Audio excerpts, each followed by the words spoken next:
네, 국토교통부가 탕공형 사건 관련 대한항공과 조현아 전 부사장에 대한 과징금을 부과한다고 밝혔습니다. 사건 이후에 3년 6개월이나 지난 행정처분에 늑장 징계 비판이 나오고 있는데요. 네, 이 밖에 다른 사건 사고 소식도 함께 짚어봅니다. 양지열 변호사 오셨습니다. 어서 오세요. 안녕하세요. 네, 말씀드린 대로 땅콩 사건이 이제 3년 6개월이 지났는데 이제 행정처분이 내려졌다는 것에 대한 늑장 징계 비판이 일고 있는 상황인데 최근에 한진 일가의 어떤 갑질 파문 때문에 여론이 좀 확산되다 보니까 부랴부랴 된 거라고 좀 보시는지 봐야 되는지 어떻게 좀 보시죠? 그래서 일단 표면적으로 국토부에서 해명을 하고 있기로는 이제 과연 조현아 전 부사장 같은 경우에 그런 지시가 이른바 한국법에서 금지하고 있는 회항에 해당하느냐를 가지고 대법원 판결이 좀 늦게 나왔지 않습니까? 예. 대법원 판결까지 내려져야 당시의 상황에 대해서 법률적으로 국토부와 우리 그 법원과 좀 다른 판단을 하지 않을 수 있다라고 하는 게 국토부의 해명이긴 합니다. 예. 하지만 지적하신 것처럼 야 그렇다 하더라도 뭘 3년 6개월씩이나 기다렸다가 하느냐. 왜냐하면 그렇죠. 폭행 협박이 있었다는 거 부분은 분명히 명백히 보였기도 했고 또 그 외에 지금 과징금을 실제로 매긴 부분을 보면요. 예. 뭐 그때 당시에 기장이 과연 돌발 상황에 대비한 것이 충실했었느냐 아니면 또 국토부 조사받는 과정에서 서류를 조작했다는 부분 또 출석에서도 거짓말했다 이런 부분이거든요. 예. 그러면 설명드린 것처럼 대법원에서 끝까지 다퉈진 부분은 이게 한국법이 금지하고 있는 금지된 회항이었느냐라는 것을 다퉜던 건데 예. 국토부의 과징금 부과 처분은 그 사유를 들고 부과한 건 아니거든요. 예. 그러니까 이 부분도 사실 솔직히 이게 과연 적절한 해명인가라는 부분도 있고 예. 그래서 국토부 내에서도 자체적으로 내부 감사를 통해서 혹시라도 이게 지연된 것이 어떤 문제가 있는지 아닌지도 살펴보기로 했습니다. 예. 알겠습니다. 내려진 처분을 보면요. 대한항공은 과징금 27억 9천만 원, 예. 그리고 조현아 전 부사장은 과태료 150만 원의 처분을 받았습니다. 예. 이번 과징금 좀 어느 정도 수준이라고 저희가 평가를 할 수 있을까요? 과징금의 수준으로 보면 최고 액수를 부과를 한 겁니다. 예. 말씀드린 것처럼 이게 각각의 항목별로 한 4-5개 정도를 뭐 6억, 4억, 9억 가량 이렇게 내렸거든요. 그것도 예. 그 현재 법제도 내에서 부과할 수 있는 것에 최고치를 가중한 액수를 부과해서 합산하니까 27억 9천만 원에 이르는 거니까 예. 이 과징금 자체가 뭐 약하다 이렇게 볼 상황은 아닌데 말씀드린 것처럼 그 과징금을 매기는 과정이 조금 현재로서는 석연치 않은 부분도 있다. 이 부분은 또 추가 해명이 나와야 할 것이다라는 거죠. 예.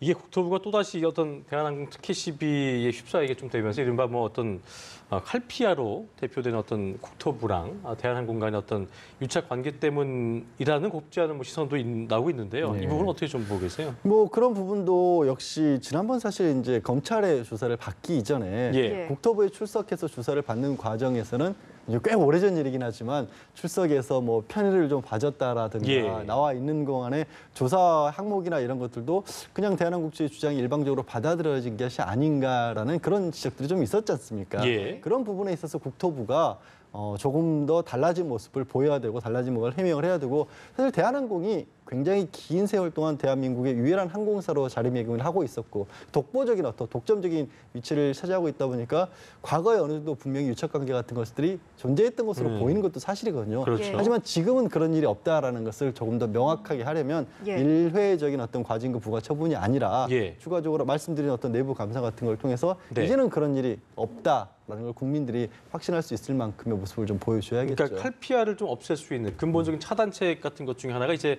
내부 감사 같은 거. 네, 내부 어떤 감사인데 것도 있을까요? 내부 감사 더하기 지금 이제 뭐 새 정부 들어서 이제 1년이 넘었습니다만은 각 부처별로 자체적으로 지난 어떤 적폐 같은 것을 돌아보는 작업들을 했지 않습니까? 예. 그 과정의 결과물들이 지금 나오고 있기 때문에 혹시 국토부는 또 그런 것들이 있는지 한번 기다려 봐야죠. 그러겠네요. 알겠습니다. 많은 문제 제기가 되고 있는데 그중에 또 조양호 회장, 조원태 사장이 계열사인 진에어를 직책도 없이 비정상적으로 운영을 했다. 이런 것도 좀 논란이 되고 있는데 이 부분은 어떻게 보셨습니까? 그 진에어가 지금 사실은 이제 조현민 전무가 사장으로 임원으로 등기이사로 있었는데 예. 미국인인데 사실 그렇죠. 국적으로 따지면 예. 등기이사로 있었다는 부분이고 그게 문제가 되면서 계열사 서류들을 검토하다 보니까 뜻밖의 것들이 나온 거죠. 예. 말씀하신 것처럼 조현호 대형공국 회장이나 조원태 사장 같은 경우에는 그쪽에는 등기도 안 돼 있고 임원도 아니고 아무 직책도 없는데 예. 결제 서류가 70건이 넘게 발견이 됐다는 겁니다. 이거는 지금 그건 법률적으로 문제가 될 수 있는 부분이죠. 당연히 문제가 그렇죠? 되는 거죠. 예. 왜냐하면 이 분들이 아무런 권한이 없는데 결제를 했다라는 건 사실은 바깥으로 어떤 뭐 등기를 해놓았다거나 뭐 어떤 임원으로 임명이 돼 있다는 거 이런 것과 아무 상관없이 실세는 다른 사람들이 다 했다라는 그런 반증이 될 수 있기 때문에 그렇죠. 이게 이제 이른바 지금 문제가 되고 있는 사회적 갑질이 기업 내부의 경영 과정에서도 갑질이 있었다라고밖에 볼 수 없는 그런 상황이 된 거죠. 예. 이제 공정거래위원회가 조사를 하게 될 텐데 어떤 부분을 좀 중점적으로 들여다볼까요? 현재로서는 공정거래법상에 특정인을 위한 어떤 사익 편취의 의심이 있는 겁니다. 예. 그런 식으로 만약에 운영을 했고 그게 거기서 끝난 것이 아니라 뭐 단적으로 말씀드렸어 직책이 없는데도 그냥 무보수로 일을 했다 이런 거면 뭐 좀 이상하다고 해도 그걸 탓할 수 있는 건 아니지 않습니까? 예. 그런데 그게 아니라 사실은 그런 일을 해가면서 수익도 가져가는 구조를 지배를 사실 지배를 하면서 이런 일들이 벌어지지 않았느냐라는 것을 한번 들여다보겠다는 것이고요. 예. 더 나아가서는 만약에 실제로 그런 일이 벌어졌다면 공정거래법 위반에 더해서 업무상 배임까지도 가능할 수 있는 거죠. 그런 일을 가능하게 했던 사람들에 대한 형사처벌 문제도 거론이 될 수 있는 그렇죠. 상황입니다. 이게 맨 처음에 왜 그 조현민 씨 그 얘기 나올 때도 한진이 조 씨 일가가 갖고 있는 지분, 대한항공 지분이 얼마 안 되잖아요. 조양호 회장만 네. 0.01%를 가지고 그렇죠. 있습니다. 예. 근데 이 지배구조 문제도 되게 대두가 되고 있는 것 같더라고요. 예, 그러니까. 그 결국에는 순환 출자를 어떻게 해소하냐의 문제인데 그 문제를 해소하지 않고서는 지금 뭐 3차 집회까지도 대한항공 직원들도 하고 있었습니다만은 예. 뭐 국민들에게 어떤 사과를 하더라도 현실적인 힘이라고 하는 부분이 고스란히 유지가 되는 구조이기 때문에 그걸 과연 어떻게 해결할 수 있을지가 현재 대한항공 사태를 해결하는데 관건이죠. 가장 큰. 그러겠네요. 자, 주제를 좀 바꿔서요. 유튜버 양혜원 씨 얘기를 좀 해보겠습니다. 그 배우 지망생 이소윤 씨가 양혜원 씨와 함께 폭로한 성추행과 또 신체 노출 사진 유포 사건에 대해서 본격적으로 경찰이 수사를 벌이고 있는데요. 보니까 지목된 스튜디오 관계자는 합의된 촬영이었다고 반박을 하고 있는 상황인 건데 법적 공방으로 흘러가는 것 같습니다. 그래야 될 상황인 것 같습니다. 예. 왜냐하면 지금 뭐 양혜원 씨와 이소윤 씨 같은 경우는 이제 경찰에서 비공개 조사를 했습니다. 예. 1차적으로 이제 신분들이 워낙 노출됐고 사회적 주목을 끌고 있고 피해자로서 주장을 했기 때문에 이제 다른 사람들에게 알려지지 않는 것을 전제로 해서 출석하지 않고 예. 제3의 공간에서 이제 조사를 했는데 예. 그 과정에서 진술한 내용들은 이제 본인들의 SNS를 통해서 밝힌 것과 거의 대동소이한 내용을 밝혔겠죠.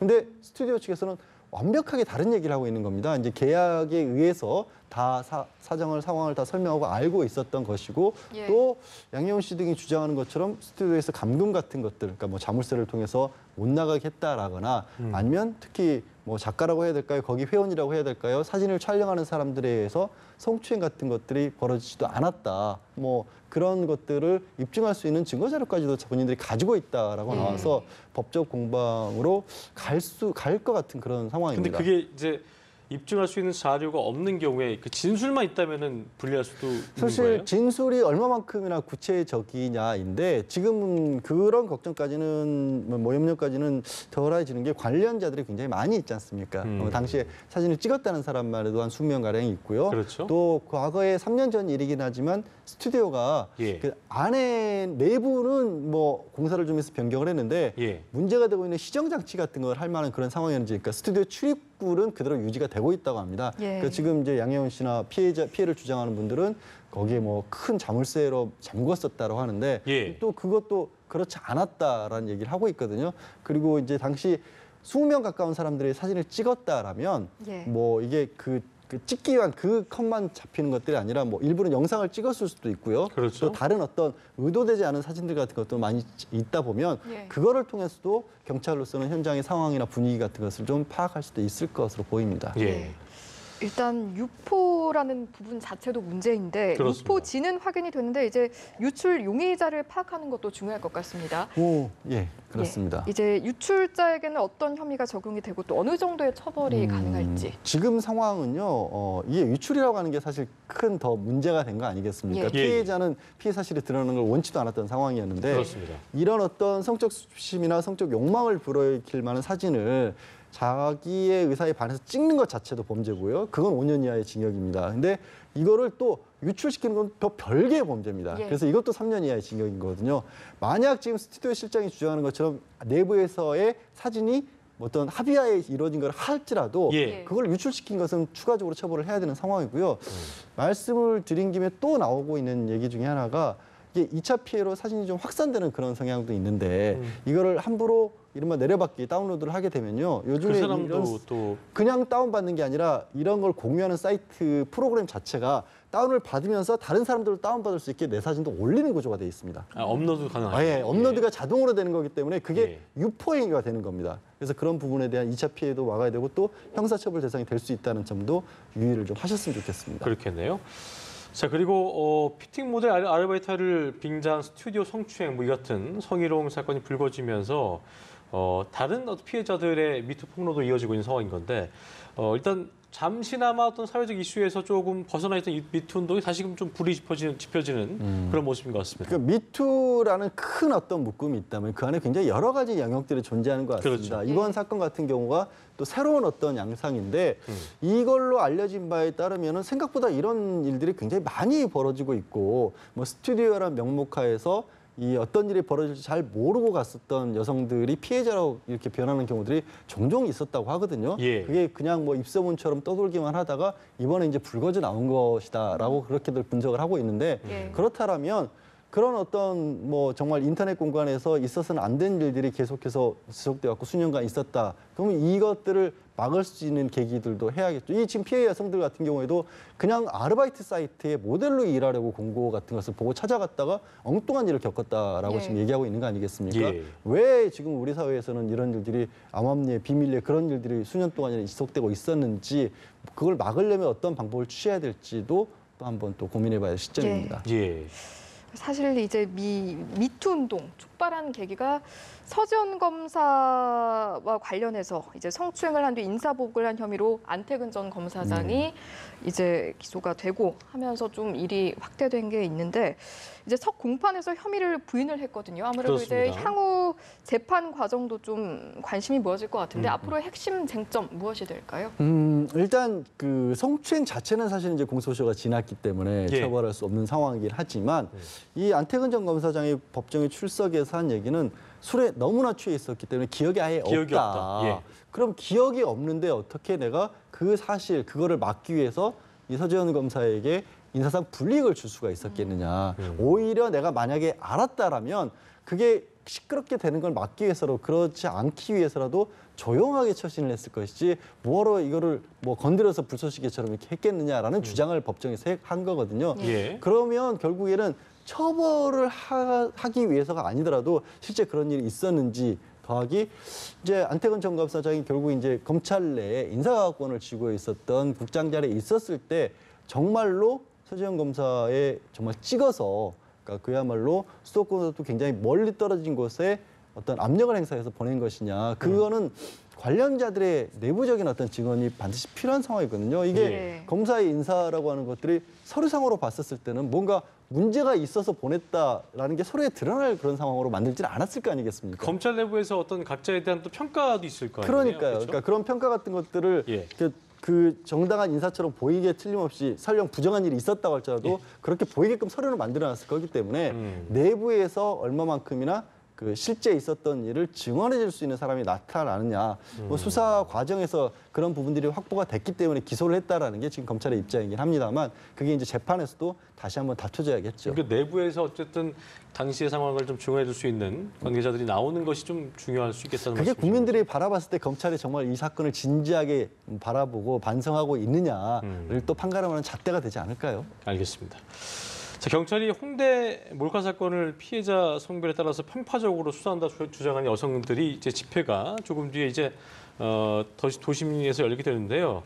운영진에 따르면 이게 보니까 참가자가 수천 명일 것으로 예상이 되고 있는데 이번 시위 성격을 좀 짚어주시면 좋을 것 같습니다. 예. 그게 좀 다소 경찰의 입장에서는 좀 억울하다고 해야 될까요? 그러니까 예. 수사를 잘했는데 수사를 잘했다는 이유 때문에 왜 남성이 피해자가 되니까 수사를 이렇게 잘하고 그동안에 많은 여성들에 대해서는 수사가 제대로 이루어지지 않았다는 주장들을 지금 하시는 거 아니겠습니까? 예. 그렇다면 저는 좀 억울할 수도 있다라고 말씀을 드렸지만 왜 여성분들이 그렇게 생각하고 있는가를 좀 파악을 해서 예. 이제 법제도의 많은 부분이 뭐 다 완벽한 제도는 있을 수 없지 않습니까? 예. 그러다 보니까 이게 이런 어떤 시각을 가지신 분들이 생겨난 거고 저는 참 걱정스러운 게 그런 시각을 가지신 분들이 생겨나니까 또 반대편에서 남성들이 또 여성에 대한 어떤 잘못된 또 시각을 가지셔서 그렇죠. 예. 이게 무슨 성대결처럼 되는 그런 상황이거든요. 약간 혐오 감정들이 이렇게 예, 오가면서. 그건 정말 예. 사회에 이건 저는 좋지 않은 현상이라고 보는데 그 현상을 해결해 줄 수 있는 게